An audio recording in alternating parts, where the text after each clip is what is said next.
How did how did that work out a little bit better this time, Jeff? Hey, look, all cylinders firing tonight. Even Dana's here. Yep. Oh, she's live right now? I know it's like we are actually getting together. She's like on the call right now? I think so. Dana? Yep, it's on like Donkey Kong. I mean, I think we should end the show now just to make one that actually started and ended well. Dana, is that you? Yes. Like so soon? Look, we're gonna be efficient with this show. Oh, okay. Let her rip and get it done. Oh, wow. You mean like get straight to the point kind of thing? Is that what you're saying? Yes. Wow. Well, point number one, we always forget to tell our many listeners that the email address for the show is djronshow@gmail.com. So send your crazy topics and questions our way at djronshow@gmail.com. Hey, is there do we have the like live chat ability? Like people can join the live chat room like while I think we're so. doing this? I think so, yeah. So that would be awesome too. If we have it, Ron. See, that's the thing. It not that it would be awesome. It is awesome. I mean, if you just go to the show using the Facebook page, look, we got all kinds of stuff, and click on the link, you can see the live chat right now. So what I'm hearing is this thing is like rocking and rolling, ready to go. No, not ready to go. Oh. It's going. No. Let me rephrase. This thing is rocking and rolling and right now going. And if you're out there listening and you can post a comment, you have a question, post it, right? That kind of thing? Yep. I mean, it even shows me in the corner how many viewers we have right now. Oh, I'm sure there's many. Why don't we just keep the suspense going, and maybe at the end you can tell us the total number of listeners live. All right, that would be fun. No, we'll put that suspense right in play right now.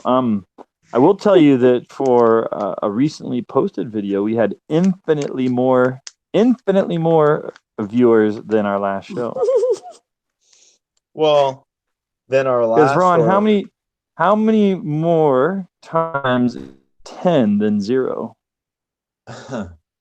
Well, how many times do you have to multiply? Wait, I have a math question for you. How many times do you have to multiply 0 by to get to 10? How many times you have to multiply 0 by to get to 10? Yeah, that's how many more times listeners we had. Well, Jeff, that's infinitely many more. Yeah, no. Here's the thing about that question that you're posing to me. The reality is, and there may or may not be somebody that listens to this comment, but the reality is there is plenty of opportunity for our show to gain an audience, and there's plenty of opportunity for people to be engaged in this kind of thing. I happen to witness. Oh, I happen to witness this last weekend. Yeah. Which is getting good. Yeah. Which and here's the thing. I'm not gonna. No names, no websites, no YouTube channels, nothing. Nothing will be advertised on this thing for a couple different reasons. Mainly because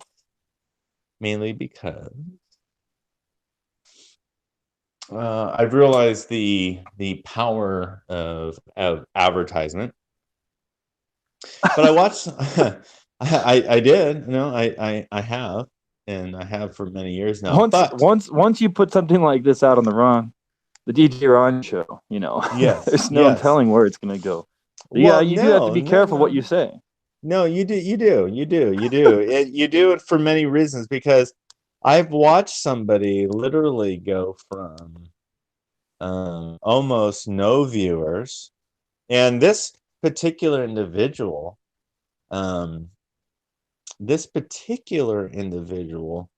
was very, very well known in his, we'll call it a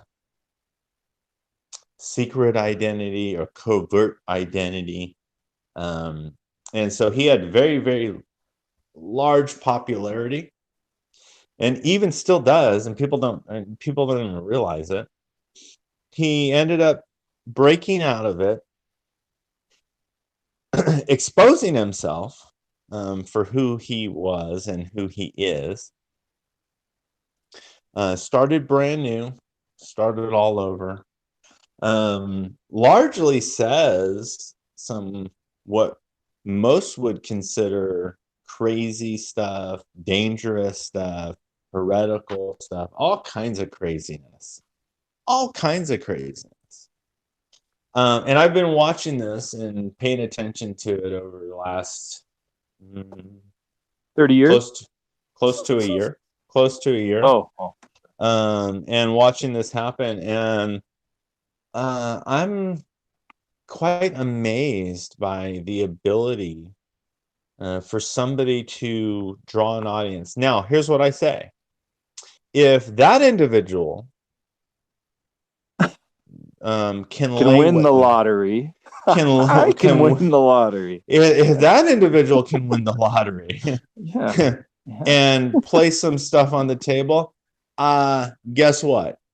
You're all in. You're chomping at the bit. You're ready. I'm winning the lottery. I've already won. Wow. Is that speaking into power, Ron?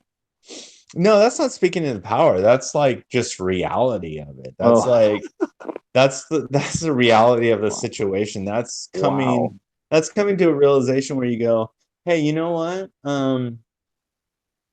If they can do it, and not that I don't have any respect, any reverence, any well, just say respect for what they're doing, and what they're putting out there, and the audience, and the people that follow them, and the events that they've been able to pull off, and the things that they've been able to do, and the questions, Jeff, the questions. Dana talked about getting to the point. The questions that aren't answered, the questions, Jeff, that aren't asked, is absolutely amazing. Absolutely amazing. And here's the thing: if they're doing this, Jeff, Dana, if they're doing this, there's no reason why the DJ Ron show couldn't be doing the same thing, and actually in a spectacular way. Oh, wow. So anyway, is this a pep talk? Yeah, it's a little bit of It's I'm gearing you guys up. Are we in the locker room about to go out on the field? Yes. See, now you are speaking my language, Jack. You're giving illustrations. Yes, that's exactly what this is. This is like Tom Brady, right? In the locker room. Yeah. In home field. In December. Oh. In December, where they're just absolutely dangerous, right? They just don't lose. You just cannot lose the game. And so that's where we are. We are at home field. We are playing a good team. we are about to go out and perform. And so we're doing a little pep talk ahead of time and just saying, hey, this is the reality of it. This is what's happening. And we need you to get on board and believe. Oh. And well, I've been a believer from the moment I picked up this phone. Well, Jeff, here's the thing. Even if you don't believe in yourself, somebody out there believes in you. Somebody out there says, there's a guy that is capable of asking some very good questions, capable of having some very, very good conversation. He's got a partner. He's got a partner that's just fantastic. Very well versed. Is able to and that pause, that hesitation is just choosing my words carefully. Because words are important, right? Oh yeah. That's would the you problem agree? We have actually. Wouldn't you agree? Words are important. That's yeah. Okay, so pep talk's over. Let's get down to business. I got a picture on the screen for everyone. What is that? I'm not seeing it. Yeah, that's all right. You don't have to see it. I'm not seeing the. It's a freight train, and it says unstoppable. It's actually perfect. Is it? Yeah, I wish I could see it because I see like a little image. I just can't see the whole thing. Let's see. You just click on it. Oh, it's a train. Nice. With a nuclear symbol on it with flashing lights. I like that. I think I didn't see the movie, but isn't it like the train can't stop because if it stops, like there'll be a nuclear explosion? Is that a movie? You have to keep the train going. I think so. Is it says Denzel Washington. Oh, real actors and the whole thing, huh? Okay. That's very, very much like this show. It's kind of eerie.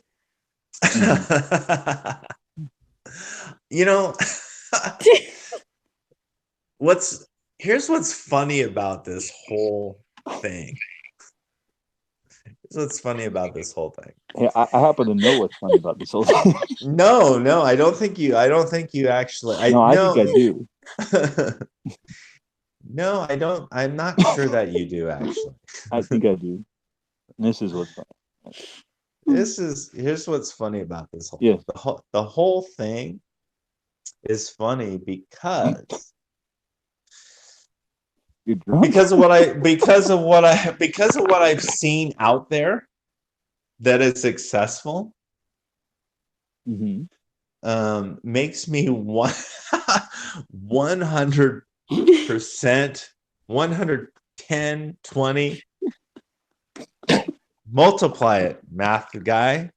Oh, okay, 10 times multiply 20. I got this. That's 10, 20, 30. Yeah, right? Yeah. Oh, wait, 200 times 30. Yeah. That's keep 6, going. What's out there and what is successful? If that's out there and that's successful, I'm having a hard time believing that this couldn't be successful as well. Yeah, well, you know that they have those egg opening videos where like they just open up the eggs. Yeah, satisfying videos and stuff like that. Yeah, have you seen those? Satisfying. Well, it's just opening up toy eggs. They just get toy eggs and open them. We've watched a few of them with our children a few years ago, and they're wildly popular.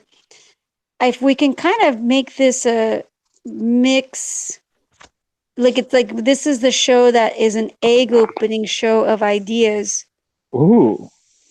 Well, one after another. idea opened. Yes. Thank you. I like that illustration, and I really do, because I would put that under the category of what they call satisfying videos. And the concept behind these, they are widely popular, as you have noted, but they go beyond just opening eggs. They'll go into industrial production. They go into all sorts of kind of cool imagery with some music in the background. There's no commentary. It's just simply looking at, a lot of times, just processing, and whether it's chemical, whether it is just You watch these? Yes, I do. Yes, I do, and they are indeed satisfying, and they are indeed enjoyable, and more importantly, for the context of what we're talking about, they are widely, as Dana noted, widely successful.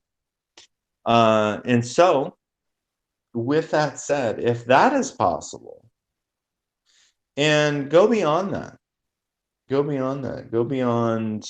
those kind of things that don't have any commentary tied to them, and they're just really visual and audio, meaning music in the background. But go beyond that and go take a lot of stuff that's out there that is just pure. We've got lectures, we've got just raw podcast, people having conversations, and they are widely popular. They have good followings. I have no reason to believe that somebody out there wouldn't be interested in having a real conversation. And I would think, and I hope, that we could categorize these conversations as real conversations.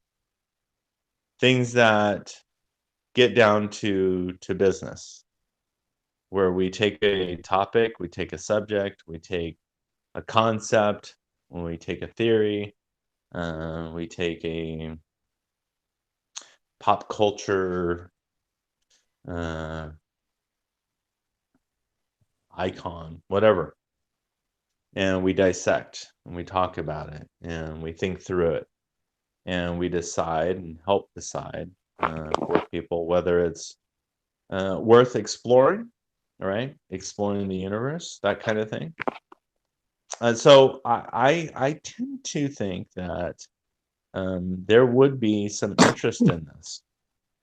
I tend to think that there would be some interest in this, regardless of what anybody else thinks. And here's the thing: if you don't think so, I have about 1 million examples of people. Yeah, unless the deep state goes a lot further than I even think. Yeah. No, I can see that. And, I mean, we have a video up of Jeff shushing a baby. And that's, I think, at about 10,000 views right now. Oh. And so I think I can see your vision. I also think you should be a little cautious, because those egg opening videos are actually addictive. Someone might become addicted to this show. Ron, do you want to become the heroine of America? Yeah, no, I wouldn't mind that, actually. Yeah, no, I wouldn't mind that, because if you're going to be addicted to something, you might as well be addicted to this show.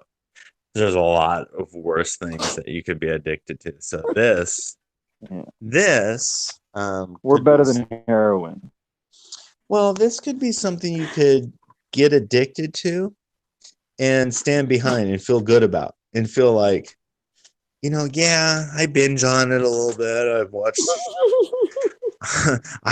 I've listened to 10 shows a day, which equals out to about 14 hours.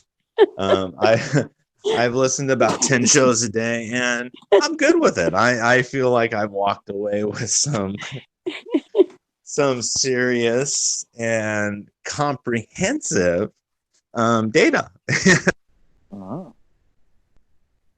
And some things to consider. So yes, if you're going to be addicted to something, if you're going to be into something, if you're going to splurge, right? You're on a Tuesday night and you're thinking, I'm going to give in to my flesh a little bit. Yeah. I'm gonna give in to my temptation. I'm gonna give in to my flesh. I'm just gonna, I'm gonna let loose, as they call it. This is the place for that. Yeah. No. If you're gonna cut a rug, right? If you're gonna cut a rug, you want to do that here. You want to do that right here, because it's obviously, and there should be no question about this, and you guys should be fully on board with this. This is very dangerous. Very dangerous. Right? I mean, honestly, all joking aside, seriously, we are having dangerous conversations. Right? That's in the realm of possibilities, right, Jeff? You can't even talk about tithing, Jeff, without falling into the category of dangerous conversation. So I would say, we've gone far beyond, with the few videos that we actually do have, or a few audio videos. We've gone far beyond dangerous, I would think, but maybe not. Here's the thing. Here's what I'm going to say. I'm going to leave it up to all of the listeners that we have to decide whether these conversations are dangerous. DJ Ron Show at gmail.com. Yeah, or even post on the Facebook. Yeah. How you do it, I don't know, but just we're not ready. No, we're not ready for that yet. No, just post a live comment. I want to question. I want to comment. Somebody say something. Like Jeff, like that one guy that told us, we have, I don't forget what his exact words are, but he said, we got this mixture between blah blah blah blah blah, and we remember? With that accurate description. How could Jeff forget that one? I don't remember what he said, but anyway, he said something very nice. Was that for the that was for that was for our original podcast, before podcasts were popular. We've been doing this a long time. Yeah, so I actually don't know if we should just say this was an awesome show and just play the outro, if we can handle getting into a topic after all of this pontification. Yes. Well, let me. Yeah, I think we can. Let me ask you. I'm tired already. He's overwhelmed. Well, I'm overwhelmed, exactly. Well, my brain is a buzz. When you have a uterus working on 9 children, a year, that's exhausting. That is tiring. So, when do we project number 9? That was a bit of a transition there. We got off topic.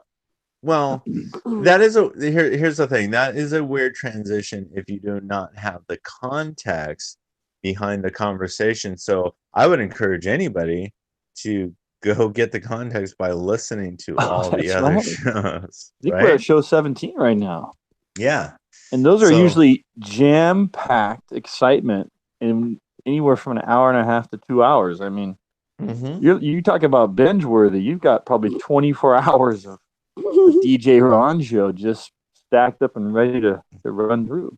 Yes, you got plenty of conversation available, plenty of context that you need to gather in order to get up to speed, because we're gonna say some things ultimately, and this is what I've observed with many other shows, is that the context, the meat, the content is typically found in some previous shows, and that is very commonplace with these kinds of things. There's terms used, there are stories that have been told, and so you're going through them.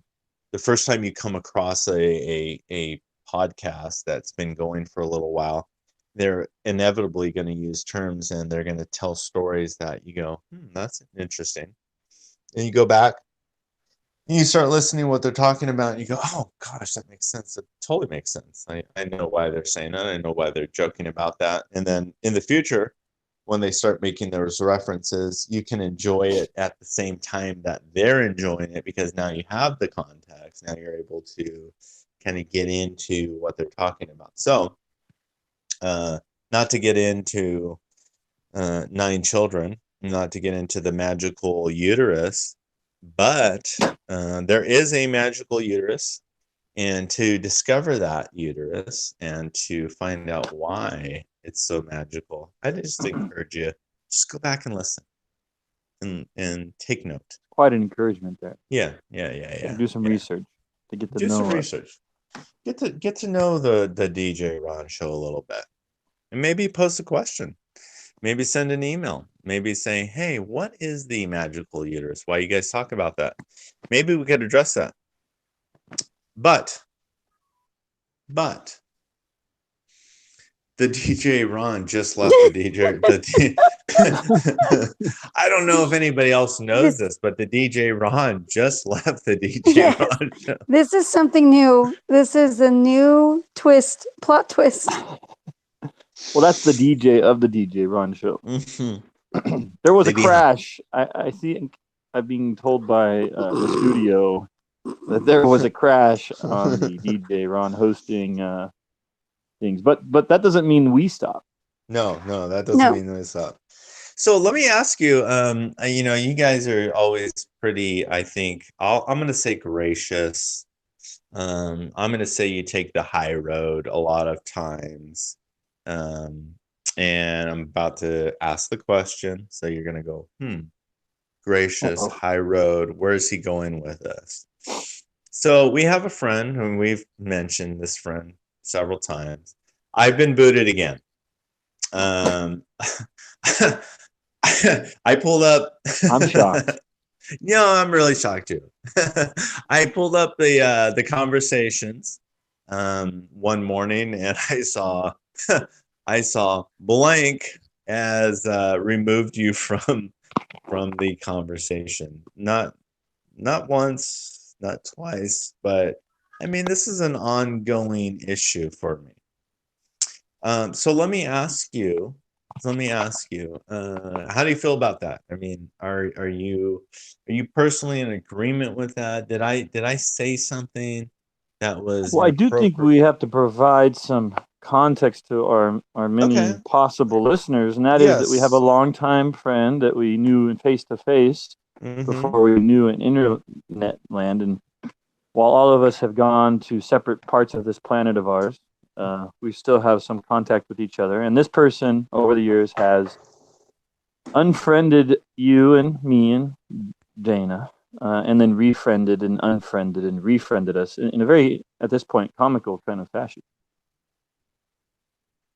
So it's kind of an ongoing thing now, where you after some time passes, become friends again. That's right. Then you might say some things, and then you get unfriended, and then you get friended. Sometime, I'm not sure what that time period is, but it is approximately 3 to 6 months at least has to pass. Well, unless you're me, well, I know this. I become unfriends very, very quickly, and it takes me a long time. It takes me a long time to become friends again. Yeah. Just personally, but I mean, you That's guys. the background. Yeah, that's the background. So you guys may have a little bit different experience, but that's the background. So context is we have a longtime friend prior to even what we're doing now, and I would say this is even been launched off of what we've done, in previous years, going over at this point 20 years now. Noted. If you haven't been paying attention, this has been happening a long time, and Can you the tell thing tell is, us the firing story? That's my favorite story. oh, you like that? You like, oh yeah. So this particular friend used to fire me like all the time, like constantly. Like I would go to work. He was actually my employer, and I would go to work, and he actually fired my sister a couple of times too, which I thought that's raw. I mean, that's cool. That's cold. Don't do that to a lady. Don't do. I mean, Wow. especially her. I mean, the innocent poor victim, my precious sister. She got fired by Well, you'd have this. to know her again. You would have to know her, but if you did know her, you would say, let's really call her Gentle. gentle. Yeah, and with a G. She, my As sister. opposed with a J? Yeah, if you do one of these weird things that people like to do, weird spellings. People like to name their kids like very common names, but spell them very differently nowadays. So we're gonna call her Gentle for the moment. And how dare you? How dare you do that to my precious sister? Because at the end of the day, she is precious, and I just feel like there's at a point, I can take it, and there's other people that I feel like, okay, I get it, like they understand, but when you're doing it to somebody that doesn't deserve it, that's just mean. That's cruel. And so it's a little bit cruel. No, but to no surprise, I've been once again deleted. And so my question for you, both of you, the partners, um, my, comrades on this show, do you see any justification? Did I do something? Did I say something that is unacceptable? Was there something that I posted? I didn't even say anything really. I mean, I just posted a couple of videos, short videos, no more than 5-minute videos. I purposely, by the way, Jeff, Yes. I make sure that whatever I send to you guys is not lengthy. And I try to make them under 5 minutes if at all possible, unless the content is very, very meaty. But if it's not meaty, if it's not super meaty, if it's not super exciting, but it's just kind of a little bit interesting, I'll give it to you. And I usually try to give it to you when it's like 2 to 3 minutes at max. Which, by the way, got a couple questions about a video that you decided to comment on. But we'll wait. We're gonna wait on that. But I found it. I don't know why advertisers aren't knocking down our door to get, there's a lot of cats to get some airtime. Jeff, I find it very, very interesting. I find it very interesting. Out of all the times that you've commented, which are very few. Here it comes. I feel some negativity coming my way. Jeff, it's never negative. It's always very positive, loving feedback for you. Not to hurt you, not because I don't appreciate you, not because you're not one of the best minds that I think are out there, because you really are. But because I think sometimes you have this ability to touch that nerve for me that I think and understand is a nerve and touches a sensitive point. And so you address things sometimes in a particular argument, in a particular way that I know stirs up some things in me, some emotions in me. And I go, I wish I could say that guy doesn't know what he's doing. I wish I could say he's not intentional in what he's doing, but I know that he's just too smart. Just too smart. He's too intellectual. He's too engaged in what he does to not understand this. And so that's the thing. And what is that? Well, so we're gonna jump right into that. I mean, we're gonna go right from. Well, I don't know. So you have our mystery friend. Oh yeah, who gave him the boot? And he, I think he gave you the boot. I think you were posting some videos. I do. He gave me the boot again. He gave me the boot again for no reason, as far as I'm concerned. But I'm asking you. Let's just stick with this for the moment. I'm asking you: is there a particular reason why I was booted once again? Well, I mean, this has been going on for over 20 years. Well, yeah, and I think maybe it's because the conversation wasn't supposed to be about you saying something. It was supposed to be about you listening and learning. That's a good observation, Danny. So once you start showing that you're not there just to listen and learn, then you get the boot. And interestingly enough, I think I got the boot shortly after that. Because I got I took issue with being called a Nazi. Silly me. And so that caused me to get the Nazi. boot. Yes, yeah. So what I did reflect on though through this little, these internet escapades that we're part of, is that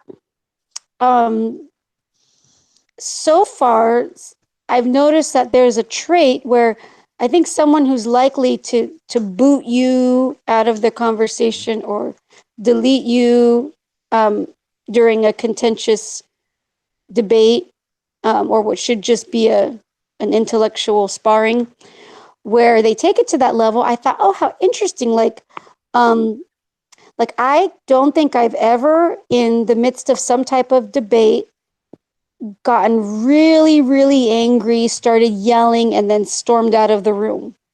I don't think I've ever done that. But I've noticed that some of the people who tend to do these internet actions of deleting. Oh. You're wonderful. Oh. Are you guys like hugging at the moment? I don't know. He did something. Did he go into one room and like meet you and go, "Oh my gosh, like I love you"? That's what it sounded like. No, he's the tech guy. He's the tech guy. But so I think I do notice that the people who online are deleting or blocking, or they have to cut everything off. These are the same people who in debates I have observed yell and kind of either get really, really angry or get so angry they have to flee.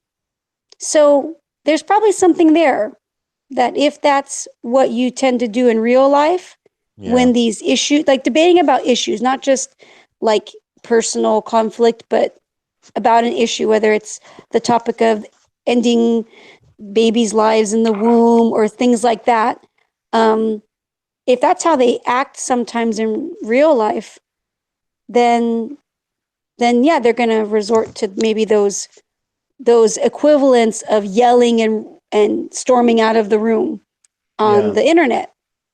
Yeah. Can I say something? Can I say something real quick?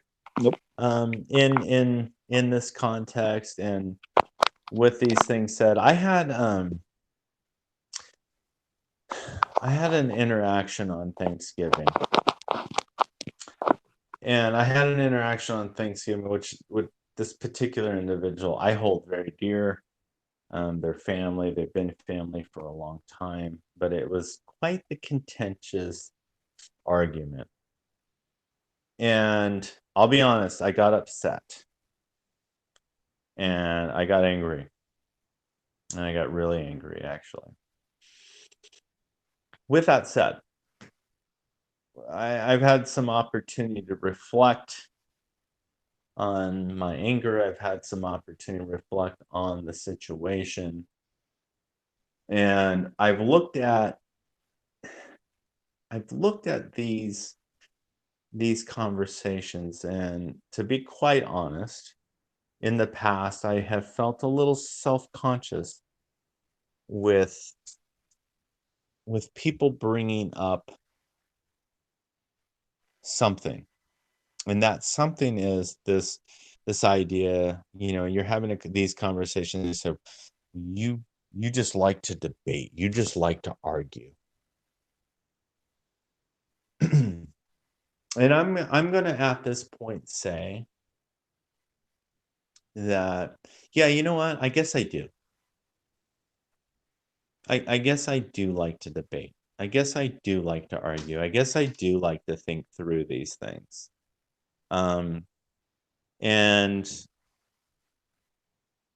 I think for me personally, I've become very comfortable with the fact over the last few years.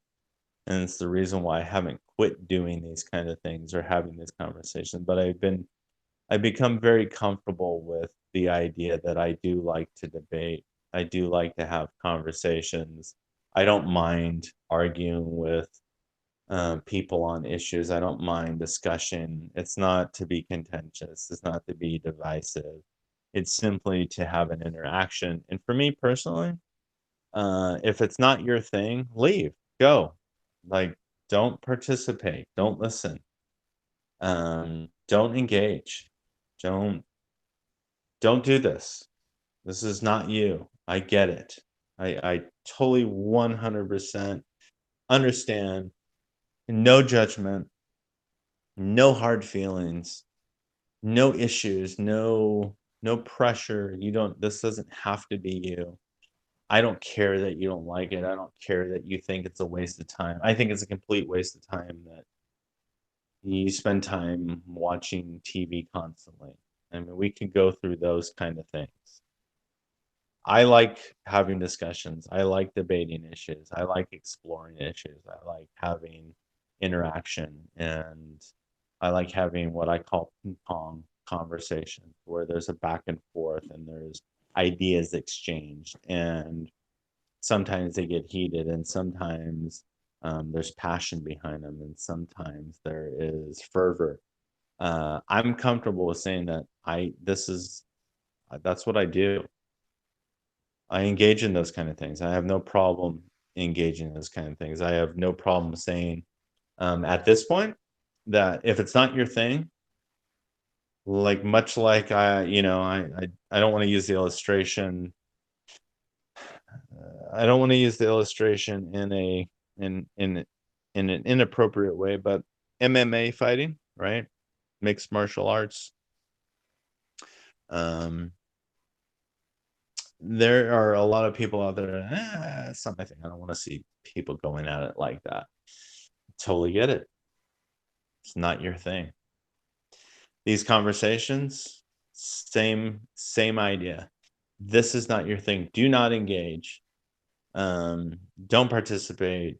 Don't come on here. Don't listen. Skip past it. That whole thing. Do it. But if it is your thing, get comfortable with that.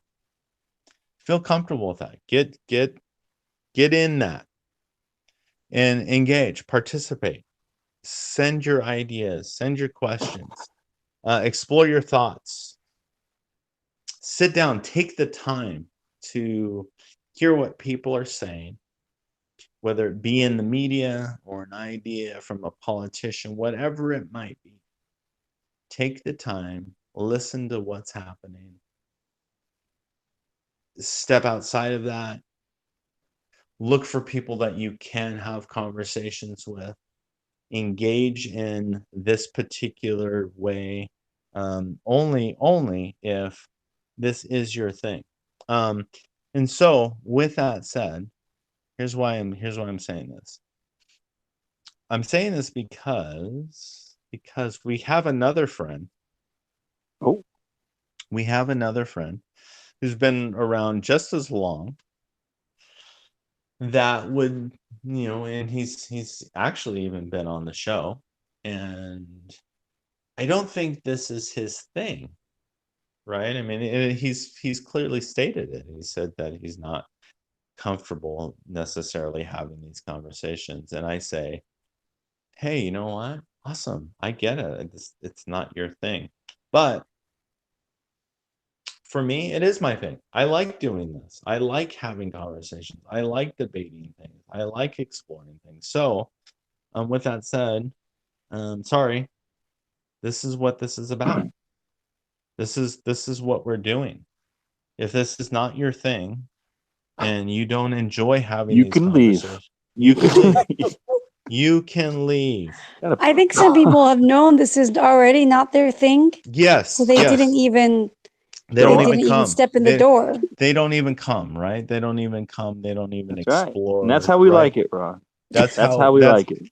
That is exactly how we like it. That's how we like it. That's well, exactly so I guess I would say that my thing would be maybe not where friend A is or friend U is, but like, I mean, I don't see the purpose in anger being a aspect of the conversation. And I do think the point of these discussions or any type of, say, debate would be to get at truth. Like that's the end goal, not just to have the discussion, but I'd hope that I could learn something or just, be more solidified in that the argument someone else is presenting is false, or maybe realize we're both wrong. Yes. So there's a point there. So that's where I think when I have seen people get very angry to the point of yelling and walking away, where I think, well, that's not helpful. Well, Dana, let me put in context why I was angry. And this should be noted, not just for now, but in the future. Anytime that hopefully, I feel like anytime that you've heard me get upset or on email you've seen me get sarcastic or anything like that, it's typically because, and I know this to be true, because I know what they're capable of, and I know their ability to engage. But typically, if I'm getting to that point, is because somebody is making it personal. Somebody's making it. They're taking shots. They're purposely dismissing the point, pretending like they're not understanding. I don't like that kind of engagement.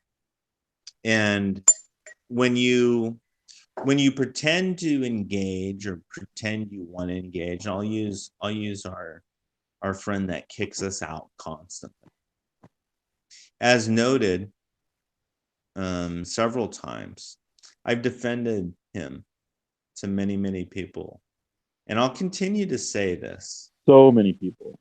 No. So many people, Jeff. It's not as, and I'm not joking around about this. I really have, and I have lost, and this is not a joke. I've lost friends, and I've lost lifelong friends because I've defended him. It's I know. I was just laughing. No, I don't expect you. I don't expect you to have any empathy. No, sometimes you don't know whether to laugh or cry, Ron. Well, I don't necessarily expect you to have any particular feelings about it or to have compassion, because it's not your situation. It's not your situation. It's not your deal. Let's put it all on the table. All right. Okay. The thing is, I'm putting these animated GIFs up, and it's just making me laugh. That's all. Yeah, so many feelings. Yes. Oh, that kind of looks like me, actually. It's funny. Who is that? Good one. Yeah, that is a good So one. while you're talking, I'm laughing at. Well, in all seriousness, though, I have No, keep going, Ron. It's great. It's really good. Yes, it is actually good. I like that guy. I've defended this individual, and I've said some what I feel like are some very positive things about this person. And I've said over and over again that I feel like he's intelligent, and I feel like if you can get past his madness, you can actually have a decent conversation with him. So with that said, I still believe that. What I don't like, what I don't appreciate, though, is because I know that about him, because I know he is able to engage, because I know his capability, I know that he plays a lot of games, and kicking me out of conversations when there's no real justification for it tells me only one thing. He's not interested in a serious conversation. He's not interested in exploring the truth. He's playing games. And that's the reality of it. And I don't look at it and you'd have to really convince me differently at this point to say that he isn't just simply playing games. He isn't just simply stirring the pot just to stir the pot, which is fine. I mean, I can do that. Here's the thing. I just wish he'd be honest about it. That's all. If he'd say, I'm just going to screw around. I don't care about what you're saying. I don't care about the truth. I don't care about coming down to getting to any real conclusions about anything. I'm just going to screw around. And I'm going to make a mess of things. And I'm going to make sure that the conversation never gets to a place where you can actually, make any kind of conclusions. That would be fine with me. I would go, cool, I can get behind that. But when you continuously join conversations or try to get people to engage, and then when they start presenting serious material or they present points that are good points, and you continue to mess around and play games, I just go, I don't know what to tell you. And here's the thing. Again, if you're honest about that and you're honest about your tactics and what you're doing, I'm okay with that. But when you're not honest about it, and when you think that you're very clever and you think that you're funny and you think that it's a good time because you think that you know something that this person doesn't know, or you realize something that this person doesn't know. Those are the kind of things that tick me off. Those are the kind of things that I go, this person thinks and really truly believes that at the end of the day, I'm some idiot. This person believes that I don't have any idea what they're doing. I find that insulting. I find that tasteless. I find it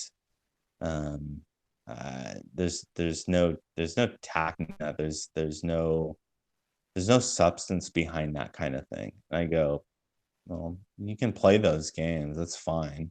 I don't know why. I don't know why you're wasting your time doing that. I don't know why you're pretending to want to get behind the truth or pretending like you even care about this issue. And clearly you don't, no matter what. And at this point, with that particular individual, I'm having a hard time believing he cares about anything, especially the social justice warrior baloney that he constantly puts out there and he pretends like he cares about, because I don't think he does. I think it's just a big game for him. I don't think he cares about the truth at all. And that's unfortunate.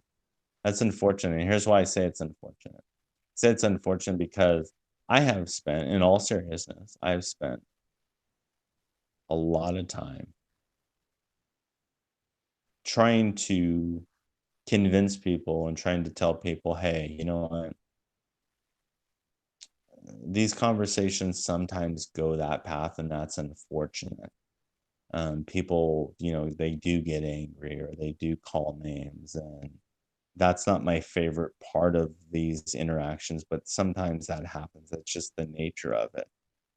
When people get to a point, though, like over and over and over and over again, they display behavior that says that they're clearly not interested in seeking truth. It's the point where I go, okay, well, I guess the whole thing about me saying this guy is intelligent and this guy does have um, you know, does have some wit about him and some intelligent wit, and he's able to have a good conversation. I go, I still believe that's true, but now I go, he's just being simply deceptive, just deceptive, and I'm not into that kind of thing. Not into that kind of thing. So my point being is that I've had interactions like that. I'm more willing at this point to say when somebody does those kind of things, I'm more willing to not defend that person, even though I know their capability, but just to simply come out and say that they're being deceptive. And I don't appreciate that kind of stuff at all. Because I think in all seriousness, although we can definitely have a good time with these kind of things, and we can have a good time having these conversations, and there can be some banter and some joking and some silly kind of interaction with it, to make it fun, to make it more lighthearted. When you're continuously putting somebody down, continuously taking very personal shots at somebody, continuously putting stuff out there that is going to be hurtful and is going to be damaging. That's not nice. That's not great. That's not a good time. So this individual has done these kinds of things to me personally, which unfortunately, I say unfortunately because, again, I spent a lot of time trying to defend. I spent a lot of time trying to justify his behavior. And he didn't even ask for it. And that's my fault. He's not responsible for that. That's my fault. I did that. He never said, you know, anything different. He's been pretty consistent throughout these years. But so is this the Ron pours out his heart show? Yeah, this is the Ron pours out his heart show. This is the Ron. The headlines are going to run. They're going to be talking about how Ron lets it all out, and there's a rift between Ron and this mystery guy that nobody knows about. Yeah. No, I really. What are the fans going to do? I don't know. I just don't. I don't appreciate that. I know. Oh. I know it's funny. I do know it's funny. You sit on the throne of lies. Yes, absolutely. That is true. I believe that. I 100% believe that. He does sit on the throne of lies. He does sit on the throne of lies. Like Santa Jesus told. Speak. Yeah, when Jesus told the Jews, right, that their God was Satan, that their father was Satan. That's the same kind of thing. That's the issue right here. I think whoever this individual, whatever this individual believes, whatever their situation is, I find it very, very deceptive. I find it very disingenuous. I find it extremely rude find it extremely detrimental to trying to have a relationship. And again, not his fault. Not his fault. He didn't ask for me to defend him. He didn't ask for me to give him chance after chance after chance after chance after chance. That's my fault, and I'll take responsibility for that. But at this point, I go, I've had enough with that kind of stuff. Rhyming. You like that? I've had enough with that kind of stuff. You like that, Jeff? You like Wow, that? people are really getting a gift. If they got to this point in the show. Yes. So that little rhyme, that little drop in the liar, the bars there. Fire. Yes. That's what I call this individual, liar, a deceptive liar, somebody that's from my experience, liar, pants on fire. Liar, pants on fire. That's been my experience personally. Maybe you've had a very different experience, and that's fine. But for me, I just go, yeah, liar, deceptive, and unfortunate. I hate saying that. But it's the only thing I can walk away with at this point, because I don't understand that approach to these conversations. You and I, Jeff, have had many conversations over the years, and we have disagreed on things. And I've never walked away from the conversation with that kind of behavior on display from you. And so here's the thing. I go, okay, well, number one, I know what that individual is capable of. And number two, I know the ability, I know from people's reactions to the things that I'm saying, that these things aren't unreasonable. These things aren't out of the realm of exploring and talking about. And you can have a conversation about these things without going over the deep end. Anyway, that's my only rant for this evening. Your only rant? My only rant for this evening. But okay. Yeah. I'm not appreciating what has been happening over these many years at this point. And not to say that I wouldn't want to engage with him, not to say that I wouldn't be willing to participate with him again. I've completely written him off, because I haven't, because I do know his potential. But I believe he just plays games, and that's sad to me. That's sad, because I do think that these conversations what is are this important. Show? This particular one, or overall? Well, I don't know. I guess it could be a double question. Like, at this particular moment, I understand you're talking to me, and about a friend. Part of me, I mean, that's not hard to understand. But a part of me just wonders, like, when I think of a show, I think of something people would want to listen to. You know, Jeff, shows have heart. And I remember listening to those call-in shows where people would call in with their personal problems and someone would respond. And that was a heart show. Can this be a heart and a head show? Oh, that's really special, Dana. Well, I would go. I would. Yes, Dana. I'd take that a little bit further. And here's the thing.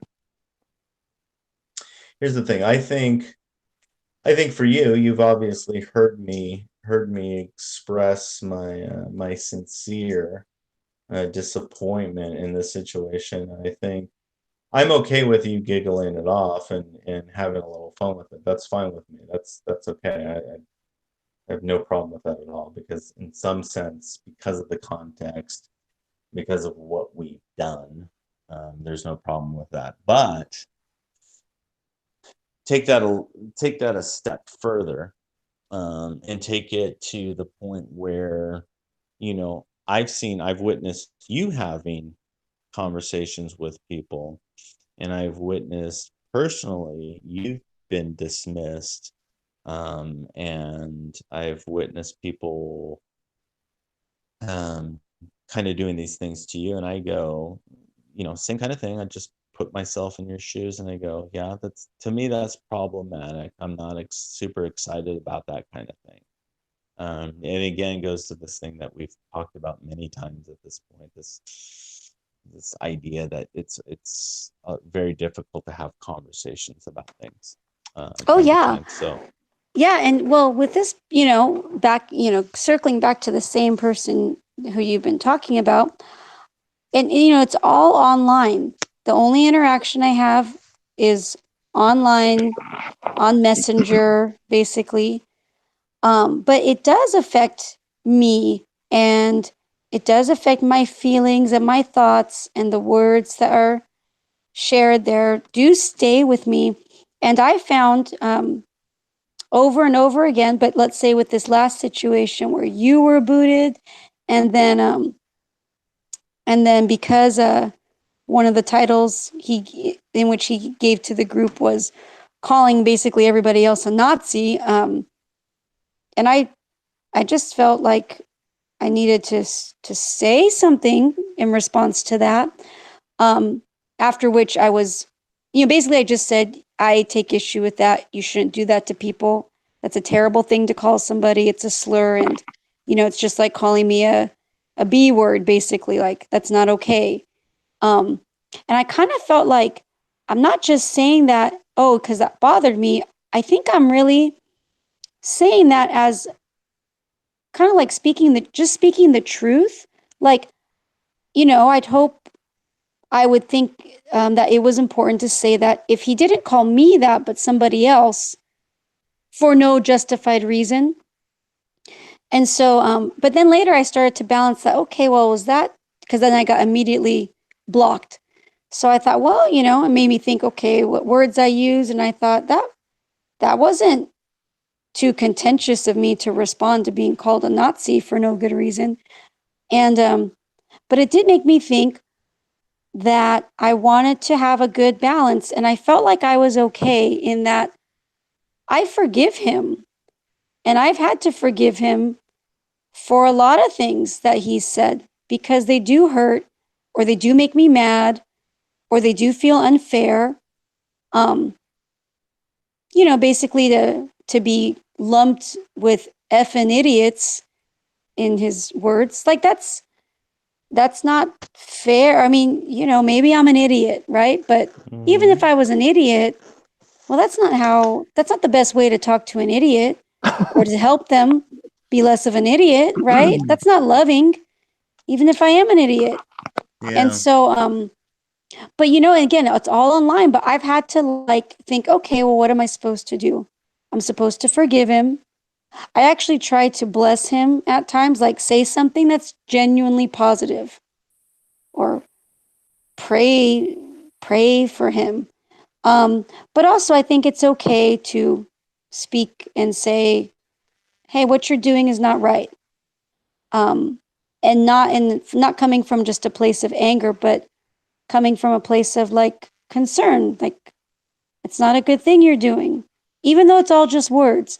And I actually thought, wow, this online relationship and some of those other interactions that you've seen, again, all on Facebook, right? But I thought, well, this is kind of good practice for the real world, like the real, maybe face-to-face encounters.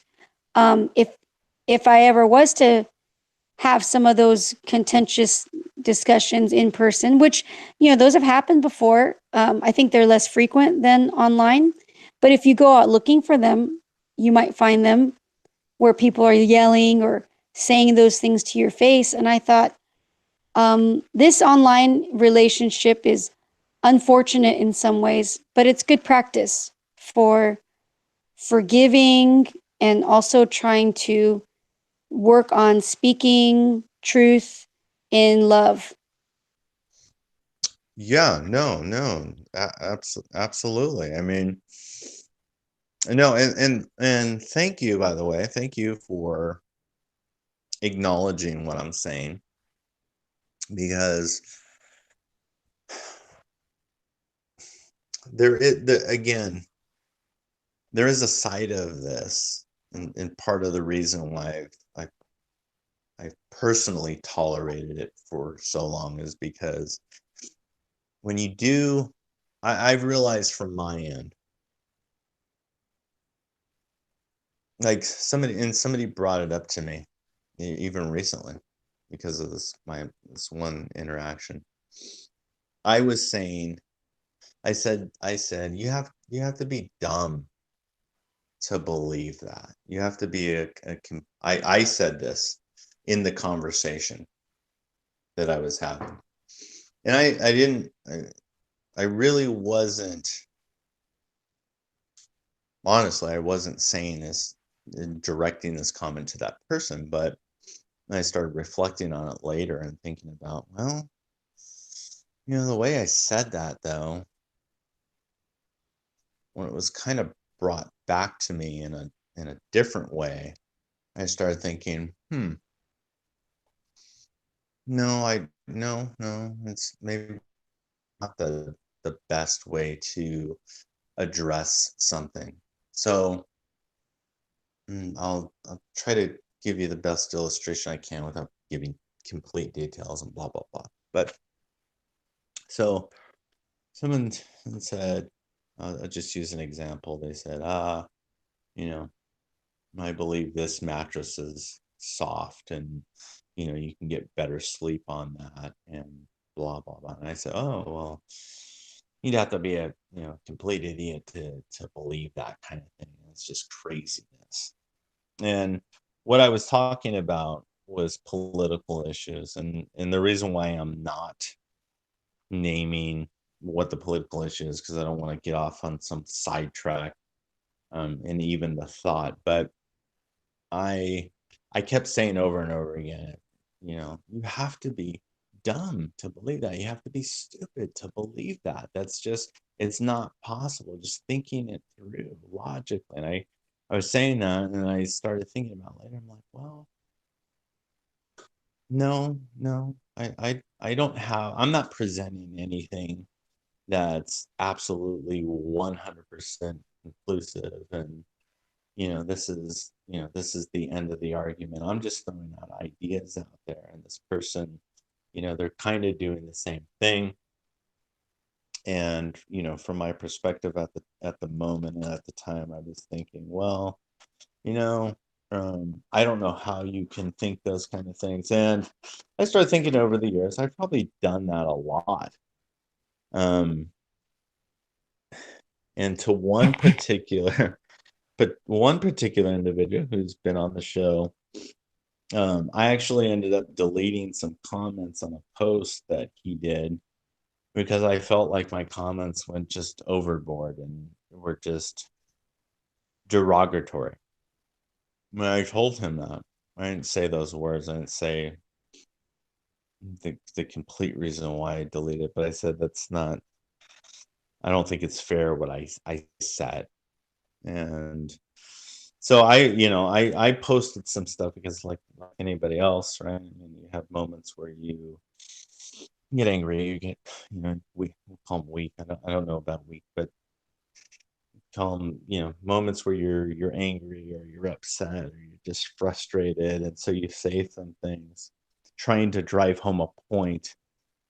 And here's the thing. Here's the thing. I've been on. Here's what I'm saying. Here's why I'm saying it kind of bothers me in a lot of ways, because I've been on that side. I've been frustrated, and I've realized, a lot of times I've said, stuff that is very similar to the things that he said, and meaning that I've called people names, or I've drawn on like illustrations to make them, to try to drive home a point that's very insulting. um Admittedly, right, I mean, the social justice warrior tag, right, that I continue to throw out there, well, that admittedly is to right? To drive home a point, to give an illustration, right? Because that's tied to something. So I understand that. I understand that kind of thing. I guess the issue is that I feel like this particular individual, they don't come out and say, hey, I'm sorry, I was frustrated, blah, blah, blah, blah, blah. It's a consistently like, yeah, you're an idiot kind of thing. And I'm like, okay, well, I mean, that's fine. I mean, you can say that, but I mean, I don't think just coming out and giving somebody that name or that label, although I think it sometimes can drive home the point, and sometimes in the moment of frustration, that's just, you go to those places sometimes, unfortunately, but it happens. But I think if you can't step back and go, well, I don't know if that's particularly fair, when it comes to the big picture, and you continuously have and consistently have that same kind of comment with no, like, hey, let's look at this, and let's try to have a reasonable conversation. That's the issue. I don't know. I really don't know what to say about that kind of stuff, because I don't have the answers, obviously, to it all. But that's a lot of reason why I feel like you said, Dana. You mentioned some things that's why a lot of ways it bugs me. I don't see. You know what I mean? Does that make sense? Am I making sense? Wait, what bothers you? Well, I think the part about it that bothers me is it's so consistent. I don't feel like I've had I don't feel like I've had the same. I don't think I've had a time with this individual in a very, very long time where they've been like, hey, you know what, let's look at the issue. No, you're not an idiot. I'm trying to drive home a point, but I really seriously want to talk about, like, the particular issue. And these are all people, when you understand what we're referring to, like, these are political issues. I don't even feel like they're very serious at the end of the day, because I don't feel like there's, it's not as we talked about it last time, but it's not as simple as saying, I believe this and that's it. And I'm just going to throw a blanket approval over this without having any discussion, without having any layers. And so what I'm saying is, the part that bugs me is I don't get that opportunity to ever really, say, well, wait a second, let's look at the other side. Let's look at these things. And, it's like, if you can call me an idiot after that, that's fine. I don't care. I mean, I don't care about the name. I understand what he's doing. I understand why he's doing it. But you don't get the opportunity with this guy to have a conversation, to be able to present the other side. That's the part that bugs me. That's the part that's frustrating. Well, it's like a cow, and every time you milk the cow, you keep wanting chocolate milk to come out, but it never does. So do you keep expecting chocolate milk? Like, it'd be really nice if chocolate milk came out, but I mean, at a certain point you resign yourself to, okay, this is the reality. And I still, sometimes I just don't respond. Sometimes I engage, but I don't have this sense of, oh, this is a place where my ideas are welcomed and critiqued and given a fair shake. So it's kind of like, well, that's just, it is what it is, right? Not everybody can be as supportive as my partner.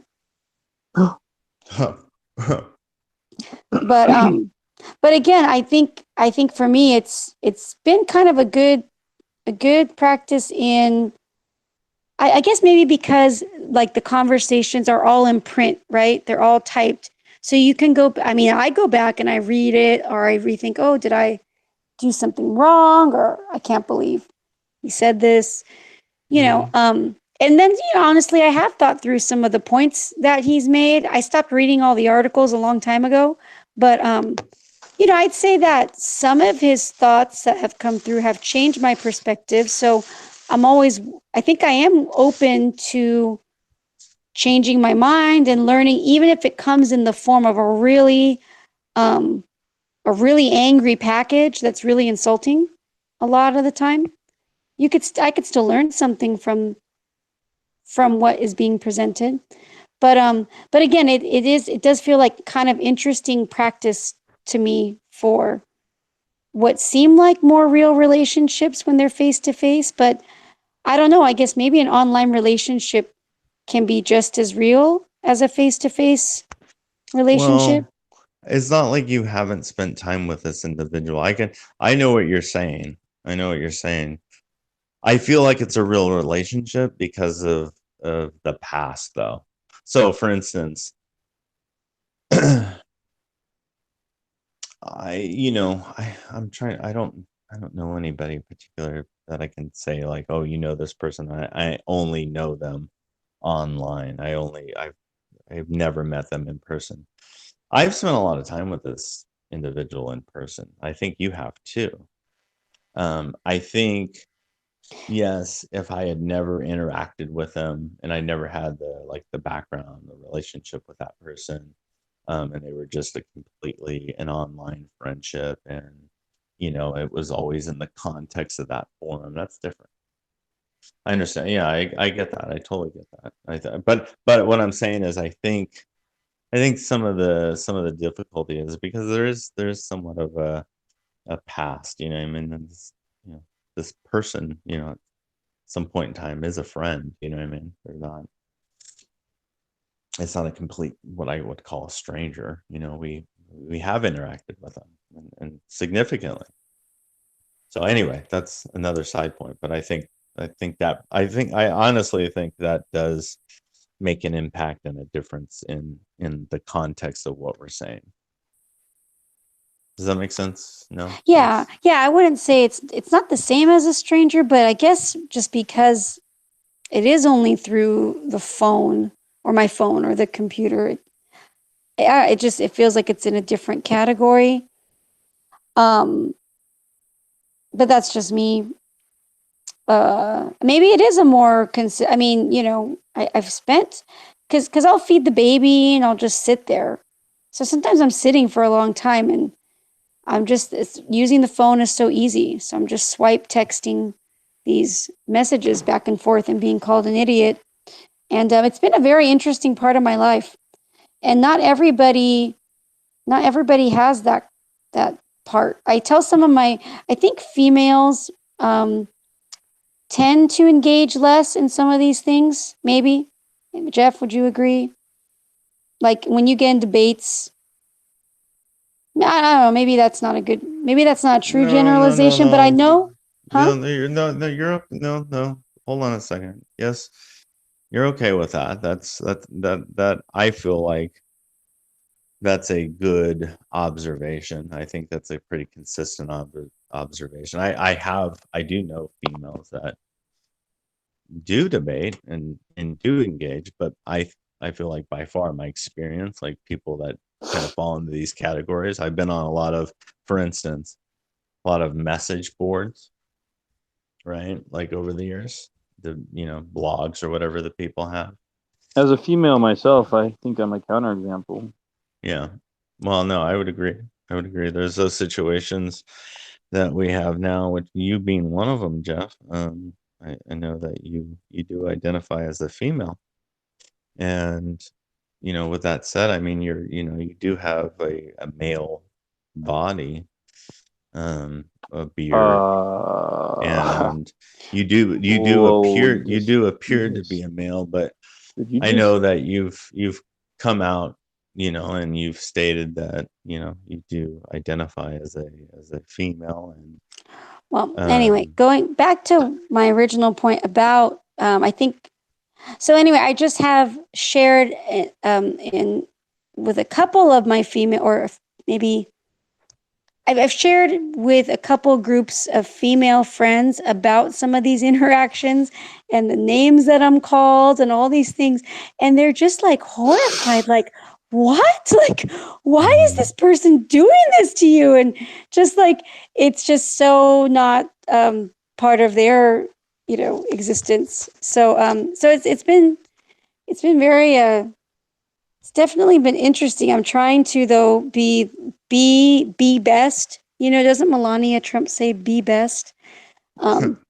Be the best I can be in all of this, and just not.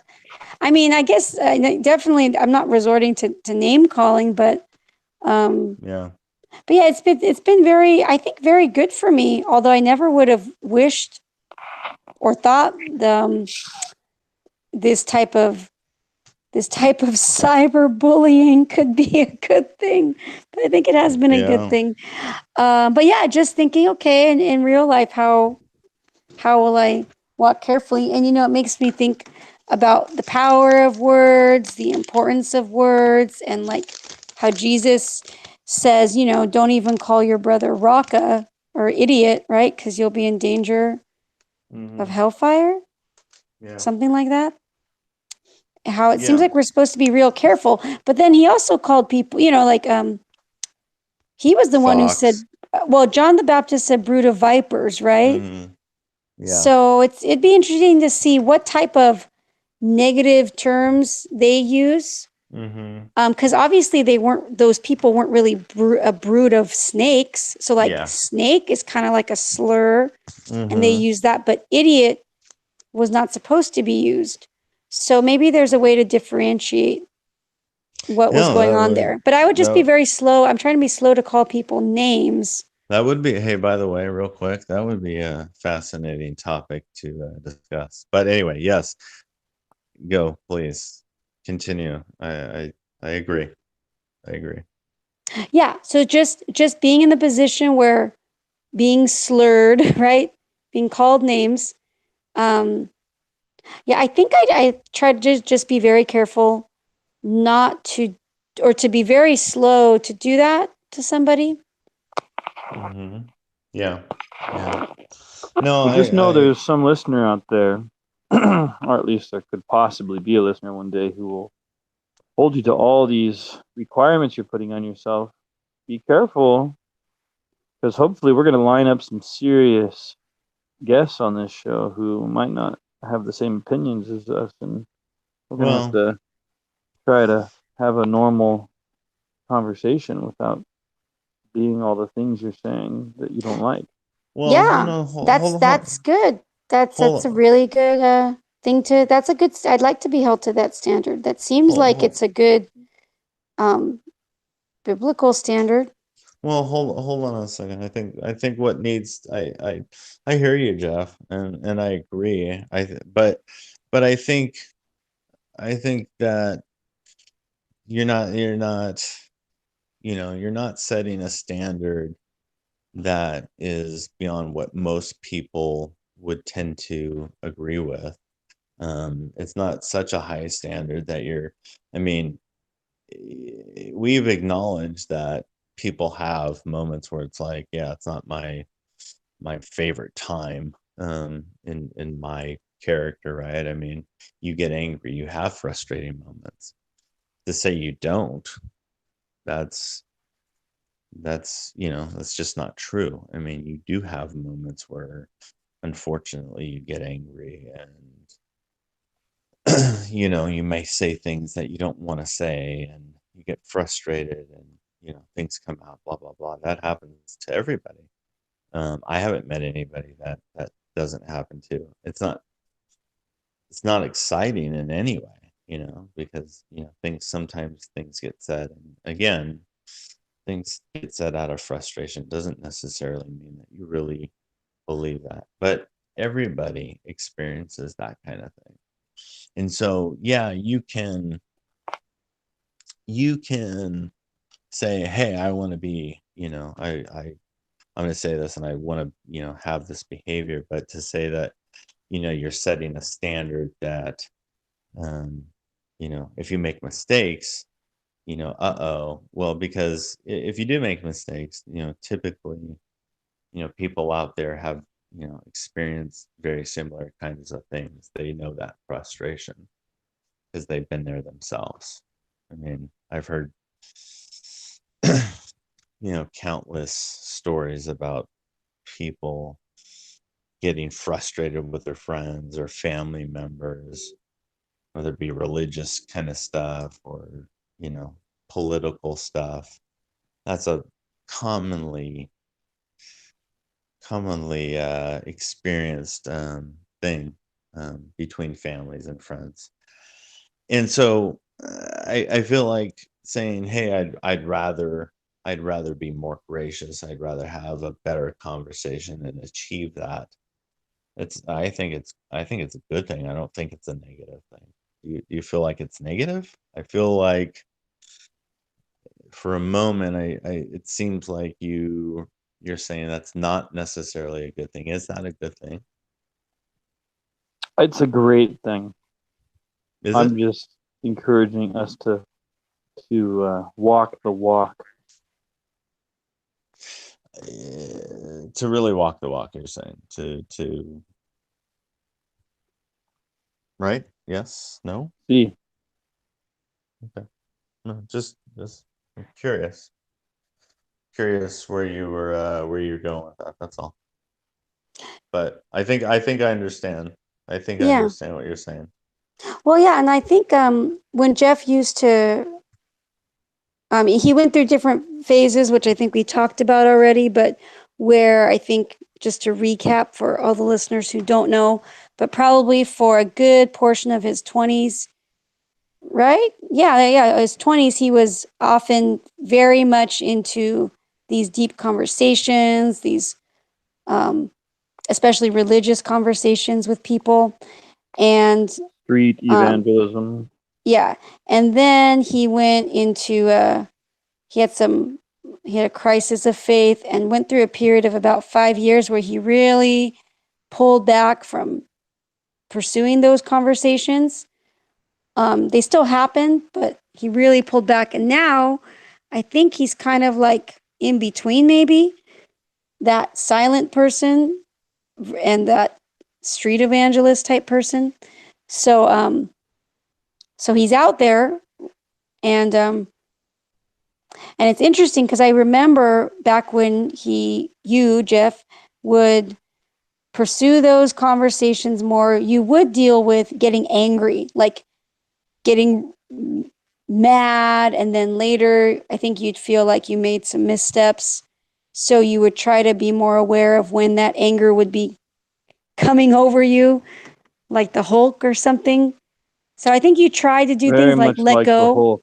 Yeah, let go. Very much. But- That's exactly But to how let I go of that describe it. anger, right? And like just try to Just kidding. relax. Like try to relax, right? And so you'll be really serious. Like, and we just had over Thanksgiving break, Jeff was talking with a young man in our home about morality and atheism. And you could tell there's a serious challenge there. Like Jeff was really challenging him to think through the implications of the young man's atheism and what that meant for morality. And so you could tell it was serious, and he kept reiterating points or trying to challenge him on something that didn't make sense. And my friend was there, and she said like, "Oh, it's getting real over there," or something like that. Mm-hmm. So it's serious, right? But I don't think it was heated or really tainted by anger. So that's a good place to be, where like, serious, really hitting issues or points, but not Jeff, Hey, getting to the point where he's angry, yelling. No, I've seen that stuff. Me personally, my experience that I was talking about earlier, over Thanksgiving, I got to the point where I did get angry, and I ended up apologizing because I felt like it got, I mean, nothing too crazy, but I felt like just went to a place that wasn't over the top anger. It wasn't like an explosive kind of thing, but it's clear it in a point where I felt like, that's not, that's not what I was desiring from this thing. It's not what I wanted to see. Did somebody That take makes- the last of the cranberry sauce before you could get some? You didn't get cheesecake. I wanted cheesecake. No, it wasn't even a big deal. It was just conspiracy theory garbage and political garbage. That's all it was. It was just What was it about Russia? no. Wish it was. That would be kind of cool. Speaking Wasn't of, about flat Earth. mm-mm. Pizzagate? No, not that. Let me see. What would get Ron's goat? This is a No, tough one. it wasn't Had to be just some liberal mine. conspiracy. No, Am I getting it wasn't. warm? No. No, wasn't. Is it the No, lizard people one? The government is full of lizard people? no. Oh, we haven't talked about that. Is that? Do you know anything about that? I just know that it's one of the beliefs held by some of those conspiracy theorist types. There's the Illuminati, and the next level above that is that they're actually lizard people from another planet that run everything. Why are you laughing? This is a very serious. No, I know. It's true. I know. They call them reptilian. Yes. Yeah. No, I Was it I a know it's reptilian debate? Were they saying No. that was what's No. really going on here? No. But JFK? JFK was I recently. no, but I felt like personally, one of the reasons why I was so upset is I felt like personally they were putting that conversation in that category. And so they were, and I say that category because, like I've said before, I know you may not like to, or you may, but I would be interested in talking to someone that believes that. I would be interested in saying, yeah, I'll talk to you about it. I'll hear you out. I'm not going to dismiss and make fun of them. I might do a little joking around if I notice something, but I'd still have a serious conversation with them because there are people that actually believe that. But I would do that with most anything. I feel like that's, it's a response. If you're, if you want to hear somebody out, you say, hey, yeah, I don't necessarily agree with you, and I have my own reasons, and you can have a little fun with it. I don't feel like there's any problem with bantering back and forth and doing those. Sometimes people insult each other, but it's playful. It's not. There's no anger behind it. Somebody will give you a label, and over the years, and I've seen on TV or YouTube videos, people will often make reference to tinfoil hats, right? Oh, where's your tinfoil hat? And that's to say that you're a conspiracy theorist, and you're out in left field or right field, whatever, right? And you're making these wild claims. It's banter that's friendly, and it's an insult that is commonly used, but it's not meant to be like derogatory. So I don't see a problem with those kind of things either. I think it's a problem when you're using those terms in a way to truly insult somebody, and you can tell the difference, right? I mean, somebody's being playful and somebody's, they're being nice about it, but they're trying to make a point, but there's no anger behind it. It's more of a playful, hey, I don't see it that way, and ha ha ha, you're crazy, blah blah blah. Yes, no. Oh, I'm looking up the list of people that are actual reptiles. So there's Dick Cheney. Yeah.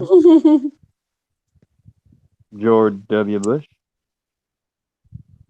And Bush the HW Elder. or Bush the Elder.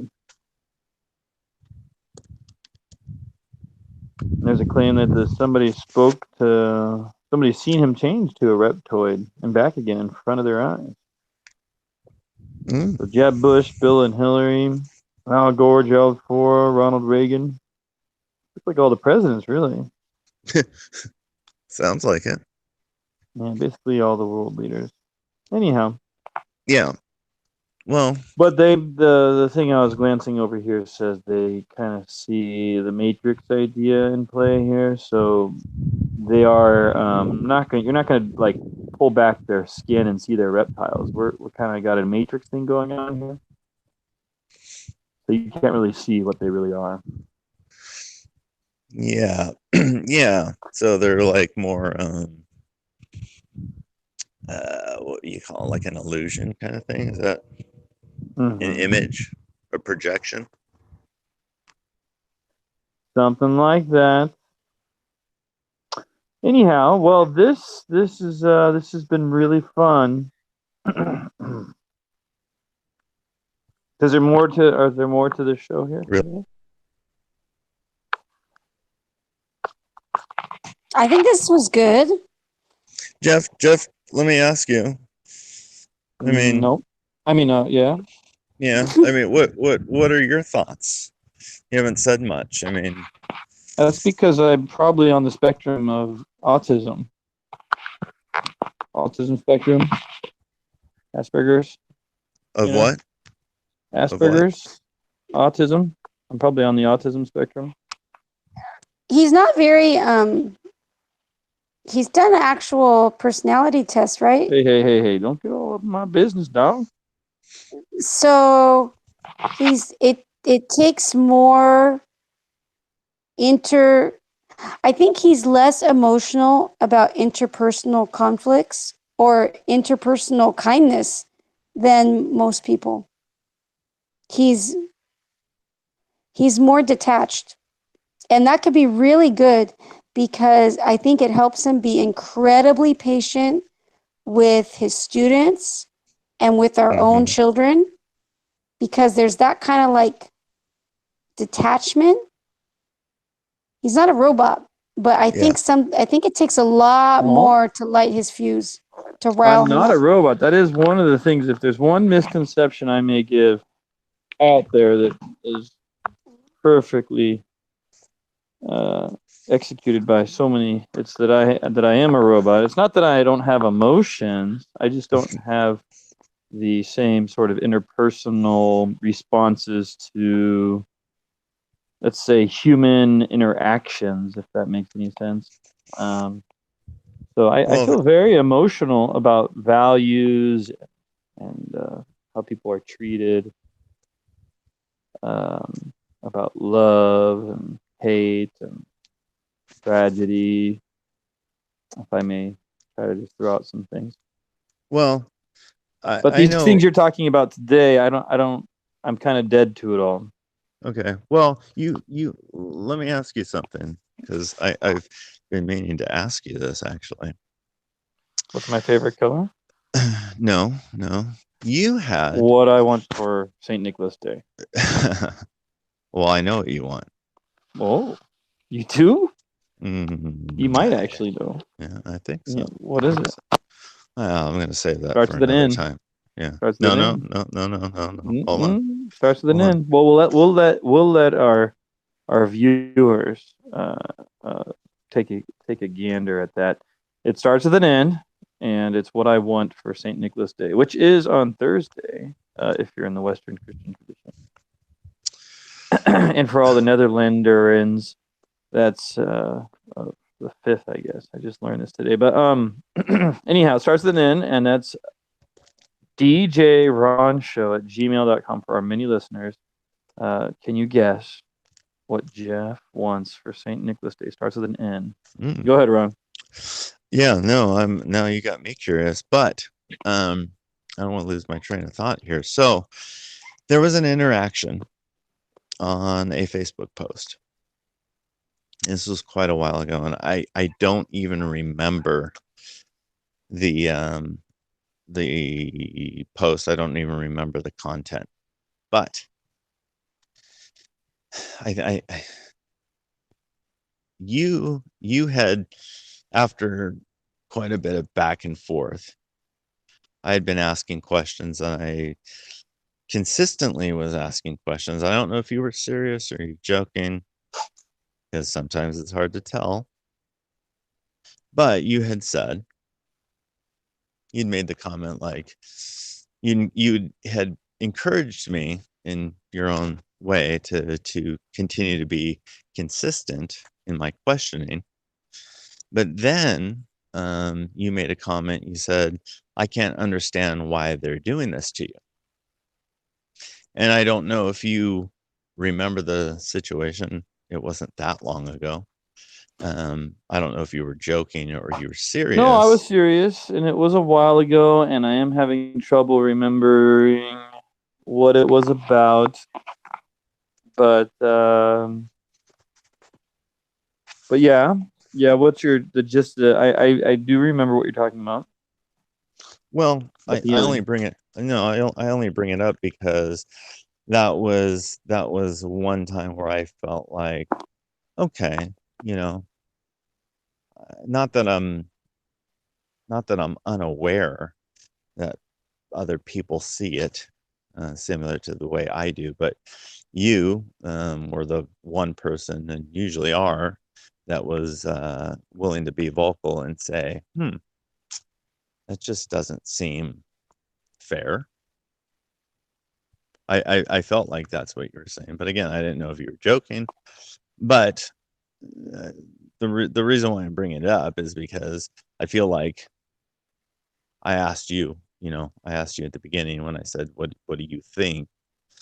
I feel like there are times where you do see what I'm talking about. And you do. I mean, do you see the frustration?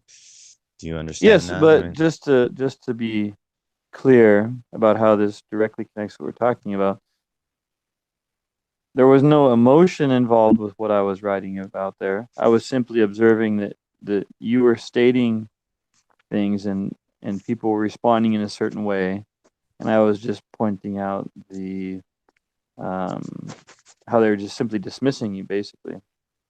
Mm-hmm. Yeah, but I feel like that was a fair observation, whether there was emotions tied to it or not. You still were able to decipher what was actually happening. Yes. Yeah. So Yes. I mean, with that said, in context of what we're talking about, what are your thoughts about this stuff? I mean, are you seeing it in a very similar way? Do you have a different perspective on it? I like what Dana said. I think that's probably, she probably knows you better than anybody, maybe in some ways, including yourself. But no, that's reality. I mean, you know, I believe that there's probably things that you, Dana, recognize about Jeff where subconsciously he might be aware of, but when it comes down to it, you're probably able to identify those things a little bit better. That's just true. Any kind of those close relationships, not unique to you guys. That happens. It's a widely known, I feel like, and accepted belief, right? Spouses, partners, in your case, right? Know each other in a particular way. So anyway, what Dana said, but Jeff, I'm more curious about kind of your thoughts on these conversations and these interactions, and well, I already expressed even if myself for an entire even if it's show, briefly, how I was having a existential crisis. I called it, right. Mm-hmm. That's part of the whole thing. I believe that a real conversation is challenging enough if you just had to figure out what two different people thought and clear up their own problems as well as misconceptions of each other's problems and move forward and try to talk about stuff. All that would be hard enough if it wasn't for all the emotions and the dismissing and the you're an idiot, you're a Nazi, and all this other junk. So this is an element of my concern, because it would be hard enough if we actually were kind to each other, and if we were having different opinions. That would be hard enough to have a good conversation. You add in all the unfortunate parts of interpersonal communication, and it becomes even more difficult to make progress. Yes. No, that's true. That is true. Very true. Well, I'd say that this show proves that we can go high, we can go low, and we can go right to the heart. Yes. Because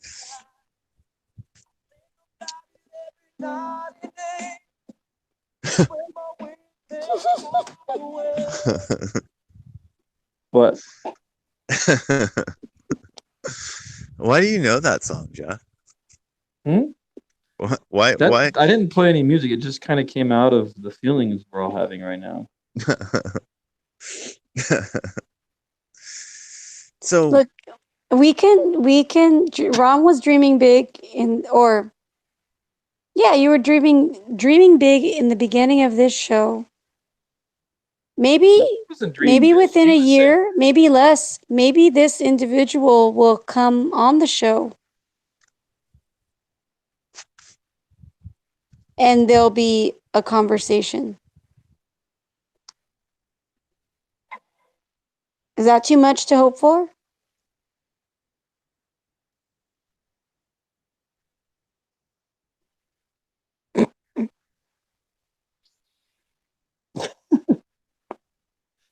All right. Did you just cause Ron to collapse? What happened? Oh wow! I guess he's kind of scared. Maybe you caused him to just kind of disappear. Well, I guess that's it. So for all of our amazing listeners who made it all the way to the end of the show, remember it's he's still there. I guess maybe hopefully he didn't collapse or something. But anyhow. DJ Ron Show at gmail.com and there's a special prize, right? If the first email from a listener who actually listened to this far into the show, we'll send him a t-shirt signed by the three of us. Yeah? Yes. All right. Let's take her away, Jeff.